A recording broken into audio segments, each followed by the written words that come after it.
UN Televisión, Universidad Nacional de Colombia, presenta.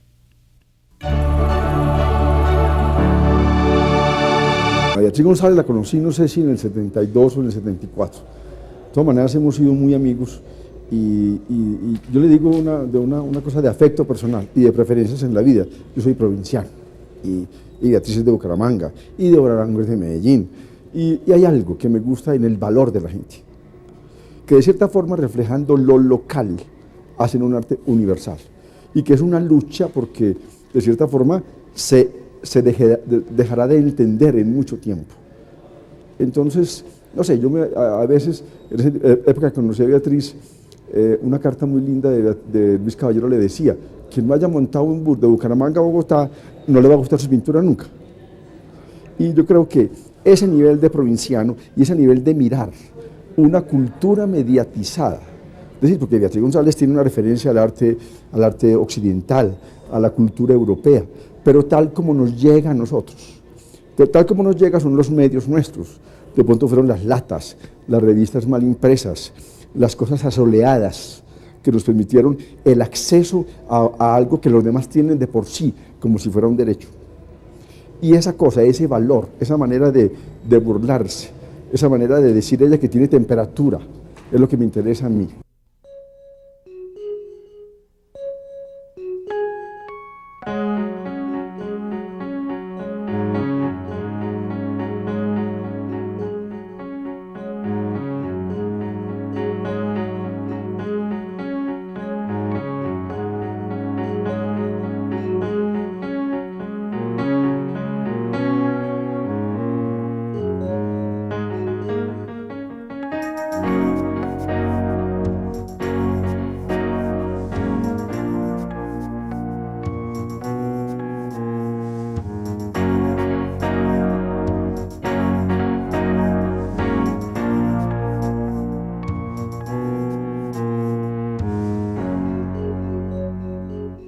Yo viví cuando pequeña en Bogotá porque mi papá tenía una carrera política, de manera que yo a los 5 años y 6 ya conocía la capital.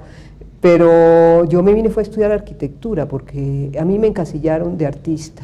Mi papá me llamaba la artista, la niña artista, y resulta que una vez en el colegio dibujé una mandarina, y esa es su historia, ya la conoce todo el mundo. Entonces la monja empezó a brincar en la clase y decía: ha nacido un artista, ha nacido un artista.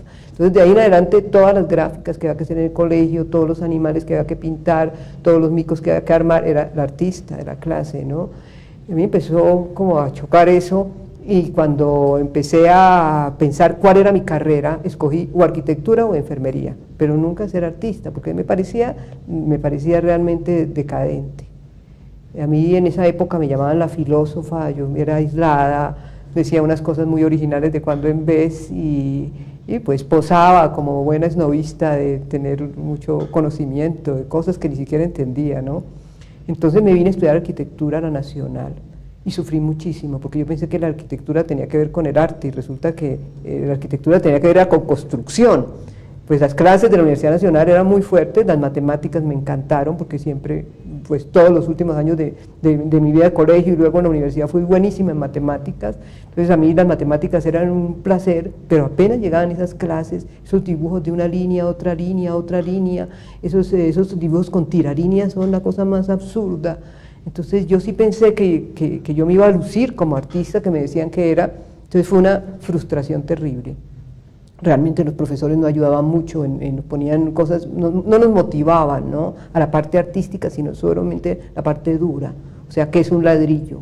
¿Cómo se construye? ¿Cómo se hace un tono de barro? Yo a los 2 años, pues de estar 2 años casi sin dormir, estudiando muy fuerte y trabajando muy fuerte, entendí que esa no era mi carrera. Y me fui a Bucaramanga, empecé a trabajar en decoración de vitrinas. Entonces se me ocurrió una idea, que ¿por qué no me voy a Bogotá a estudiar como diseño gráfico, que no existía? O sea, publicidad, un poco más que diseño gráfico, era publicidad. Y yo podía volver a Bucaramanga y poner una oficina de publicidad. Entonces me vine a Bogotá, y la única escuela donde daban clases de publicidad eran los Andes. Ser santanderiano yo creo que es algo muy, muy especial, ¿no? Hay ciertas características, pues naturalmente regionales en el país, y yo creo que yo hace tiempo me he cuestionado qué elementos, por qué soy a veces agresiva, por qué soy crítica, todo eso. Entonces he puesto a examinar mi propia sangre, ¿no? Entonces, cuando hoy todo el mundo está mezclado, todo el mundo es medio paisa, medio caleño, medio bogotano, medio santanderiano y medio costeño, yo he examinado mis antepasados y resulta que por una cosa increíble, no tengo una gota de sangre más allá de un circuito muy pequeño de Santander. O sea, mi papá era de Barichara, mi mamá era de San Gil. Y los parientes más cercanos son de Piedecuesta y El Socorro, de manera que es un circuito tan especial de la zona más agreste de Santander, de la zona más bella también. Entonces es una cosa tan especial, pues, que nosotros estamos tan metidos en las montañas y en esos riscos como las cabras, pues, que uno ve en Pescadero, de manera que esa cosa arisca es lo que hace que uno sea agresivo.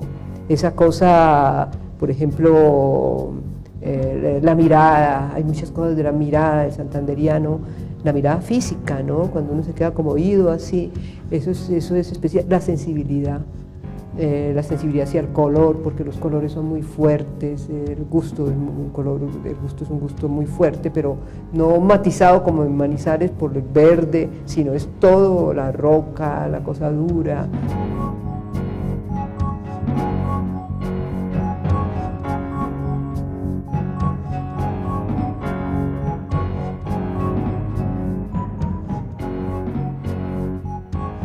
Mi mamá era muy crítica. Mi mamá nos hacía observar ciertas cosas, por ejemplo, cuando las niñas iban de primera comunión y llevaban todas esas flores de cera, mi mamá nos hacía mirar eso. Yo he descubierto con el tiempo que mi mamá es una persona absolutamente crítica.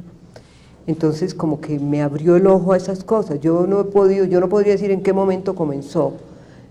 Yo sí creo que yo empecé a sentir un fastidio dentro de mí misma porque yo era una pintora muy refinada, que decían que yo era fina e inteligente, eran las críticas de arte cuando yo empecé a salir con exposiciones desde el 62, cuando me gradué en la Universidad de los Andes. Entonces empezaron a decir fina e inteligente y me encasillaron, ¿no? Entonces me ganaba premios, de todo, pero era siempre la misma cosa de refinamiento intelectual y refinamiento de color y todo eso.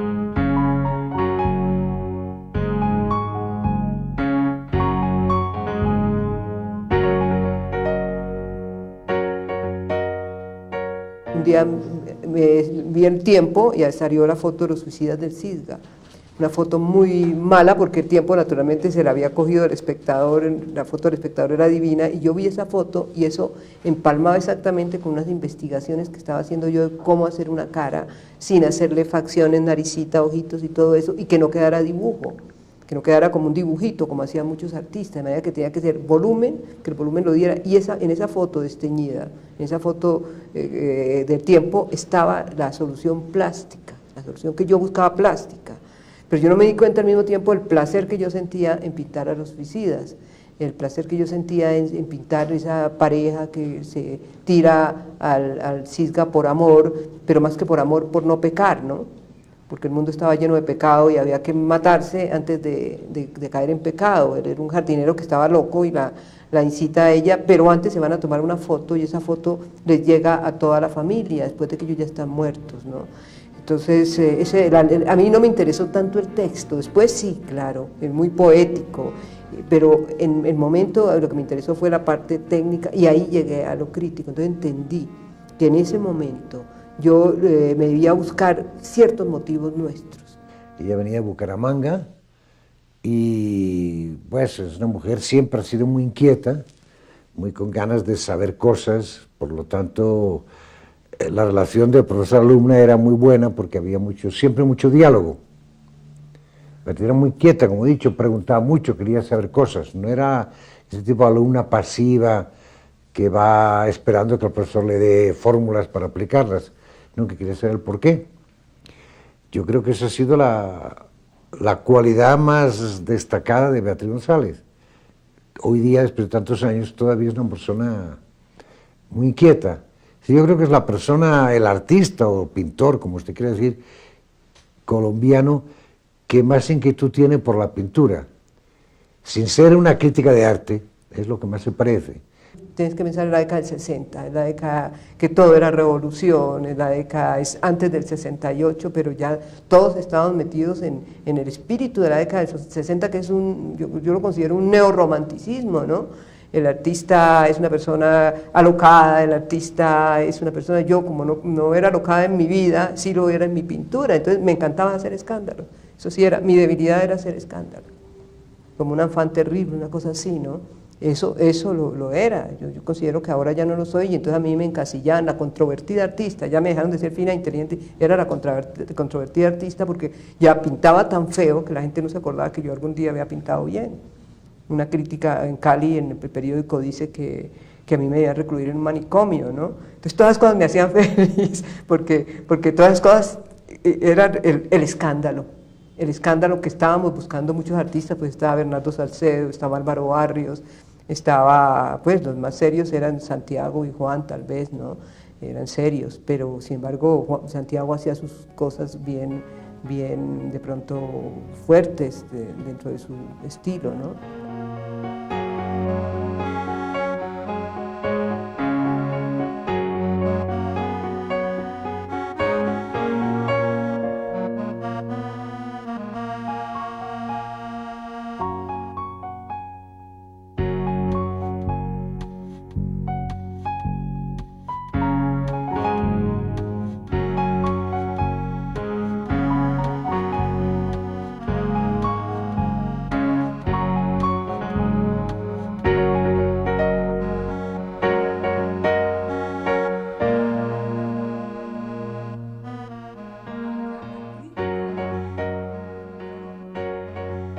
Fui una buena alumna de Historia del Arte de Marta Traba, me fue bien realmente, pero yo me sentí más profesora de Historia del Arte que crítica. A mí eso de la crítica de arte no me interesaba, además la estábamos sufriendo en carne viva, ¿no?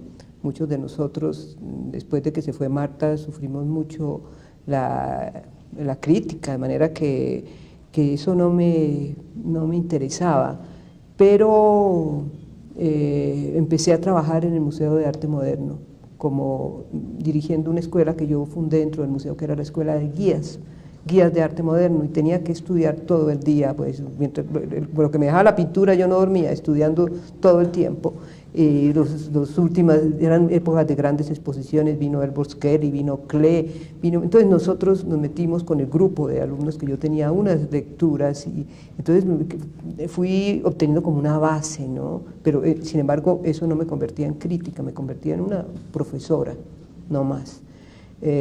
Formé un grupo de gente que me siento muy orgullosa y siempre pensaba que todo eso que yo hablaba quedaba en el aire.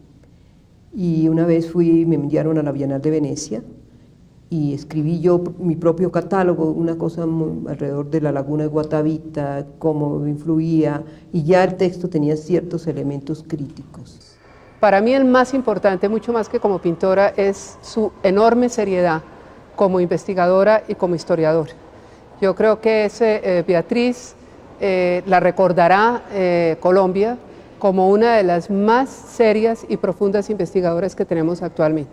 Esa es una de las grandes calidades que tiene Beatriz, complementada con su maravillosa pintura, producto de un largo estudio, de una transformación periódica que ha tenido en su pintura y que hoy en día podemos decir que es una de las artistas con mayor respaldo, con mayor bagaje de todo Colombia. De manera que la pintura de Beatriz es una pintura de protesta, es una pintura muy colombiana, con un colorido inmensamente tropical y que refleja periódicamente el estado de alma de ella. Y estábamos renovando el Museo Nacional. En esa época me metí más que nada en la historia del arte. Y de ahí ya, después de escritos esos artículos, empecé a hacer mis primeros pinitos escribiendo.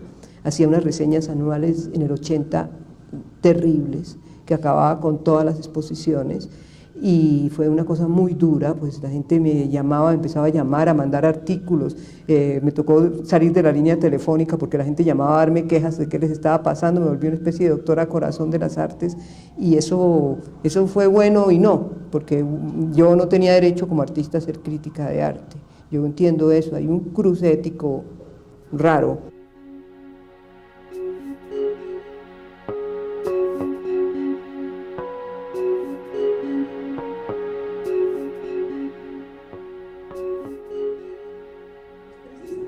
Pues mira, yo estoy trabajando un texto que se llama El arte en tiempos de crisis, porque bueno, esta no es la primera crisis que hemos vivido, pero es la más horrible, además en relación con las artes, porque todo el dinero indebido lo utilizaron para comprar obras de arte, ¿no? Entonces aparece el artista como un vil comerciante y que está sometido al gusto de unas personas que no tienen ética, ¿no? Entonces cuando tú encuentras en el proceso 8000 que todos dicen que se enriquecieron o que la plata mala, el dinero de la mafia lo usaron para comprar arte, realmente a mí se me encoge el corazón porque pienso que si alguien puede dar la pauta en un país como este son los artistas, ¿no? Que si alguien puede decir ya no más violencia, ya no más muerte, o hacer evidente a través de medios distintos a los noticieros, que son interesantes, pero es un récord, el noticiero tiene una cosa de tiempo muy rara, ¿no? Que al mismo tiempo convence a las personas que lo están viendo de que todo pasa y que se acabó y que la gente se acostumbra a las imágenes. En cambio yo sí pienso que el artista, así él no se dé cuenta, tiene un compromiso que es latente, que está ahí, de reflejar la realidad, así pinte obras abstractas, ¿no? De todas maneras, yo sí creo que la situación de los artistas es mucho más grave que la de muchos políticos. Yo pienso que la situación del artista, el artista no puede ser complaciente, no puede aceptar que su arte sea el remedio para lavar dólares. Las galerías se volvieron muchas galerías, no todas, claro, se volvieron unas lavanderías y la gente entendía el arte como una mercancía, como cualquier mercancía. Entonces yo pienso que este momento de crisis es el momento en que los artistas jóvenes digan cosas importantes y se metan a fondo en el problema. Yo pienso que realmente solamente los artistas pueden tener un instinto, de pronto no es ni una claridad intelectual, sino es un instinto para detectar y hacer un arte que corresponda a este momento.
Beatriz González tiene una imagen ya hecha, y tal vez es como entre nosotros la iniciadora de esa imagen mediatizada del periódico, de un periódico mal impreso que le da para hacer en unas áreas conjuntas los suicidas del Cisga, que le permite dentro de esa mala impresión de láminas religiosas lo que hace con el Cristo de Monserrate o con la muerte del justo y el pecador. O tiene esta cosa tan bella cuando ella habla, cuando hace la gran cortina con Manet, es como vio ella a Manet en la séptima, o como lo podría ver alguien en la séptima, una enciclopedia asoleada. Entonces hay algo que es distintivo, y hay algo que es de espíritu, cómo se mira la realidad nacional.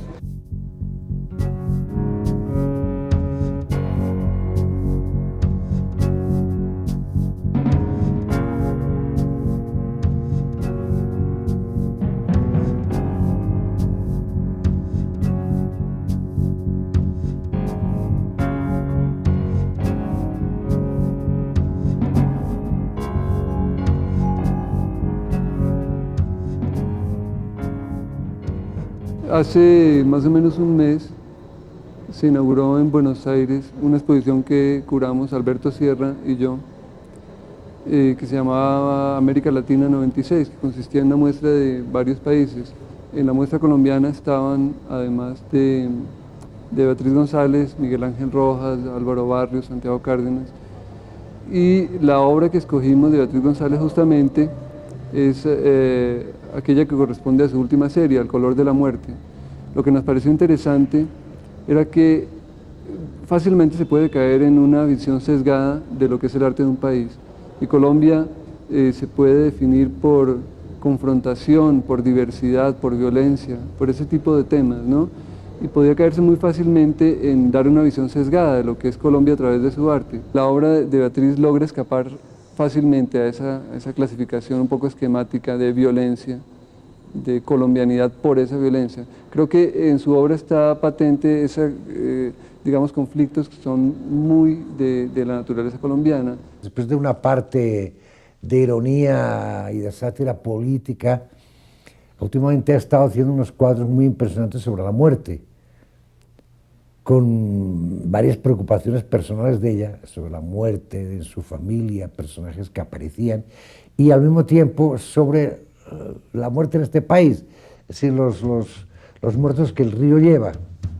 Entonces hay mucho muerto en un río que flota y...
Yo llegué a ver esa exposición y me quedé sorprendido, tremendamente emocionado, porque los colombianos estamos ya acostumbrados a la dosis de violencia con que nos desayunamos todos los días. Ya el horror de las matanzas, de todo lo que pasa, que vemos en la televisión y que vemos en los diarios, ya no nos conmueven porque es de todos los días, uno se acostumbra a todo. Pero cuando yo encontré en la obra de Beatriz González, en esa exposición, Los rostros de la muerte, encontré la violencia colombiana convertida en arte. Tuve una de las emociones más grandes que he tenido en mi vida y creo que me hizo llorar de una manera apacible, de una manera sin sangre, sin gritos, sin violencia. Muestra la violencia, muestra los muertos tranquilos, los muertos colombianos que ya están acostumbrados a estar muertos y que no tienen salvación y que no hay manera de cambiar porque no hay quien cambie de quién resuelva esta situación. Yo sí he sentido que tengo influencia sobre muchos artistas, sobre artistas de generaciones siguientes. Por ejemplo, he leído reportajes de Miguel Ángel Rojas en que habla que los artistas que más tuvieron influencia sobre su carrera fueron Luis Caballero y Beatriz González. Yo me sentí muy honrada porque es un gran artista, de manera que a mí me gusta tener influencia sobre buenos artistas. Sin embargo, yo he descubierto que los jóvenes, el año pasado, cuando hice mi exposición en Garcés Velázquez del color de la muerte, las universidades iban a dictar clase allá, ante mi obra. Eso me gustó mucho, porque era ya buscarle los de una generación que ya no tenía por qué saber quién era uno, ya una generación que era una generación que estaba bien lejana. Sin embargo, ellos entendieron que era importante esa exposición mía, y la acogida fue de público joven. Sí, claro, tengo influencia sobre buenos y sobre malos artistas, pero de todas maneras yo sí creo que trate de decir una cosa original, trate de tener un lenguaje original, y yo creo que eso marca a los artistas. Ahora, la otra influencia que me gustaría tener es la influencia sobre cómo debe ser un artista, cómo debe ser su comportamiento ético, cuál es el papel del artista en la sociedad, el comportamiento ético del artista. Más que mi obra, a mí me gustaría tener influencia sobre el comportamiento de un artista.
UN Televisión, Universidad Nacional de Colombia, presentó el anterior programa.